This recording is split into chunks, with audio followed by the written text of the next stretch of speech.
اعوذ باللہ من الشیطان الرجیم بسم اللہ الرحمن الرحیم الحمد للہ رب العالمین والصلاة والسلام علی سید الانبیاء المرسلین وآلہ الطیبین الطاہرین المعصومین۔ ناظرین گرامی السلام علیکم ورحمۃ اللہ وبرکاتہ۔ یوم وصال ہے اس خاتون اقدس کا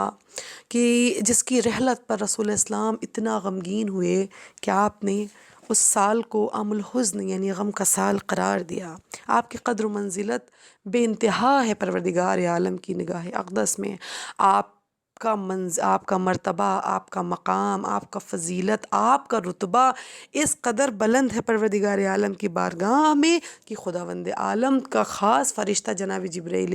علیہ السلام نے اس وقت کہ جب رسول اسلام کو معراج ہوئی تو آپ نے جناب جبریل امین سے فرمایا کہ اے جبریل، کیا کوئی خواہش رکھتے ہو؟ میں دنیا میں اب واپس جا رہا ہوں، مجھے معراج کی سعادت نصیب ہوئی۔ تو جناب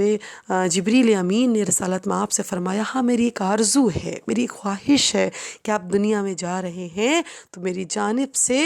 جناب خطیۃ الکبریٰ کی خدمت عالیہ میں بہت بہت سلام عرض کیجیے گا۔ کیا مرتبہ ہے، سردار ملائکہ ہیں، سید الملائکہ ہیں، جن پر تمام وحی اور تمام قرآنی آیات کی ذمہ داری ہے۔ پروردگار عالم رسول اسلام اور اپنے مابین جو توسل کا جو سفیر ہونے کی ڈیوٹی ہے وہ جناب جبریل امین ادا کرتے ہیں، اور اتنا مقرب فرشتہ پروردگار عالم کا وہ قدر و منزلت جناب خطیۃ الکبریٰ سے آشنا ہے، اس لیے یہ کہتے ہیں کہ میری خواہش یہ ہے کہ آپ جناب خطیۃ الکبریٰ کو سلام عرض کیجیے گا۔ جناب خدیجہ کی فضیلت کو بیان کرتے ہوئے جناب آدم جو کہ صفی اللہ ہیں اور روئے زمین پر سب سے پہلے انسان تھے، جناب خدیجہ کی ولادت سے کئی ہزار برس قبل فرما گئے کہ قیامت کے روز میں تمام انسانوں کا باپ ہوں گا اور تمام انسانوں کا سردار رہوں گا، لیکن میرے بیٹوں میں سے ایک بیٹا محمد ہے جو کہ دو فضیلتوں کی وجہ سے مجھ سے افضل ہوگا۔ پہلی فضیلت، ان کی بیوی ان کی انتہائی وفادار اور شریک کار اور غمخوار ہوں گی، جبکہ میری بیوی اس حد تک نہیں پہنچی ہوگی۔ سبحان اللہ، کیا منزلت ہے! آپ کی وفا شعاری، آپ کی غم گساری کا اعلان کئی ہزار سال قبل، جبکہ ابھی جناب آدم صرف دنیا میں ہیں، تو فرما رہے ہیں کہ اتنی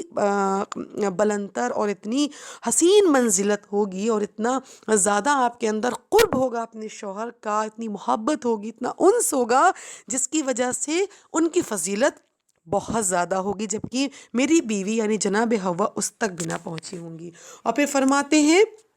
کہ اور میرا بیٹا مکمل طور پر اپنے نفس امارہ پر غالب ہوگا، یہاں تک کہ ترک اولا کا بھی مرتکب نہ ہوگا، جبکہ میں ابھی اس منزل پر نہیں ہوں۔ سبحان اللہ۔ اور پھر آپ یہ دیکھیں کہ ایک اور مقام ہے جہاں سرکار سید الشہداء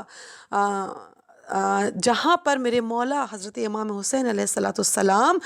جن کی ذات والا صفات خود اتنی بلند ہے کہ آج صرف شیعہ ہی نہیں بلکہ دنیا کا ہر انسان خود کو حسینی ہونے پر یا حسین کی محبت یا حسین کا درد دل اپنے دل میں رکھتا ہے اور امام کی محبت پر فخر کرتا ہے۔ سید الشہداء، لشکر یزیدی جبکہ 9 لاکھ کا لشکر تھا، اور کربلا کے میدان میں آپ نے جو اپنا خطبہ دیا تو سب سے پہلے اپنے خطبے میں روز عاشورہ سید الشہداء کیا فرماتے ہیں کہ تم جانتے ہو کہ میری جدہ ماجدہ جناب خدیجہ بنت خویلد ہیں، اور وہ اسلام کی اور امت کی سب سے پہلی خاتون ہیں جنہوں نے اسلام کو قبول کیا۔ جزاکم اللہ خیر۔ اتنی مرتبہ، اتنی منزلت ہے سیدۃ النساء العالمین کی جدہ، آپ کی والدہ ام البطول ملکۃ العرب، جن کی خصوصیت اور جن کی قربانی اور کردار اور ایثار اور سخاوت و عبادت اور جس طرح سے دفاع اسلام میں آپ نے قدم اٹھایا، تمام کے تمام تر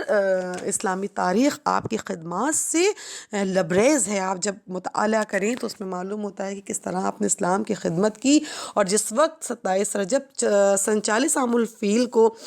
رسول اکرم پر پہلی وحی کا نزول ہوا تو آپ سخت تھکن اور سردی محسوس کرنے لگے۔ خانہ جناب سید خدیجہ میں تشریف فرما ہوئے اور فرمایا کہ میرے اوپر کچھ چادر یا کمبل ڈال دو، وہ زمانہ جاہلیت تھا، جبکہ رسول اکرم کے لیے کفار و مکہ کے درمیان رسالت کا پیغام دینا کوئی آسان کام نہ تھا۔ آپ اسی فکر میں تھے کہ جبریل امین نازل ہوئے اور سورہ مدثر کی ابتدائی آیات کا نزول ہوا اور جناب جبریل امین نے تلاوت فرمائی، اے کپڑا اوڑھنے والے رسول۔ آپ ذرا منزلت کا اندازہ کیجئے کہ ابھی اس کچھ دیر قبل ہی آپ پر پہلی وحی کا نزول ہوا۔ آپ گھر میں آئے، جناب خدیجہ سے چادر مانگی، آپ نے اس چادر کو اپنے جسم پر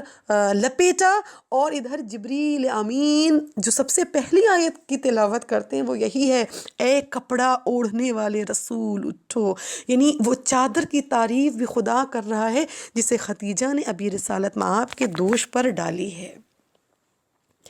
اس کے بعد فرماتے ہیں کہ ایک کپڑا اوڑھنے والے رسول اٹھو اور ڈراؤ، اپنے پروردگار کی بڑائی بیان کرو اور میل کچیل کو دھو ڈالو اور نیکی اس لیے نہ کرو کہ اس سے زیادہ کی خواہش رکھو اور اپنے پروردگار عالم کے لیے صبر کرو۔ جب یہ آیت جناب جبریل امین نے رسالت مآب کو سنائی تو سب سے پہلے جناب خدیجہ کو بلایا رسالت مآب نے اور تمام واقعہ بیان کیا۔ ملکۃ العرب نے مسکرا کر رسالت مآب کا خیر مقدم کیا اور اس کے بعد رسالت مآب کے چہرے پر خوشی کے آثار نمایاں ہوئے، اور پھر جناب خدیجہ نے بڑا پیارا سا جملہ ارشاد فرمایا اور آپ فرماتی ہیں کہ اے رسول اللہ، آپ کو رسالت مبارک ہو، خداوند عالم آپ کی بزرگی اور بلندی چاہتا ہے، بے شک خدا کے رسول ہیں آپ۔ جناب خدیجہ یعنی آشنا تھیں آپ رسالت سے، اس لیے آپ رسالت کی مبارکباد پیش کر رہی ہیں، اور آپ کی منزلت اتنی ہے کہ سب سے پہلے اپنے اوپر وحی کا نزول ہونے کے بعد یہ خوشخبری آپ نے اسے سنایا جو اس کا اہل تھا، آپ کی غمگسار بیوی، آپ کی وفادار بیوی، آپ کی وفا شعار بیوی، جن کی تعریف صفی اللہ جناب آدم نے کئی ہزار سال قبل کر دی کہ آپ کا وجود، آپ کا کردار اور آپ کی خدمت ایسی ہے کہ جس کی وجہ سے روز محشر آپ کا مرتبہ جناب حوا سے بھی زیادہ بلند ہوگا۔ ہم کوشش کریں کہ کردار جناب خدیجہ الکبریٰ کو اپنے اندر در کرنے کی، اسے سمجھنے کی اور اس پر عمل کرنے کی توفیق نصیب فرمائے۔ والسلام علیکم ورحمۃ اللہ وبرکاتہ۔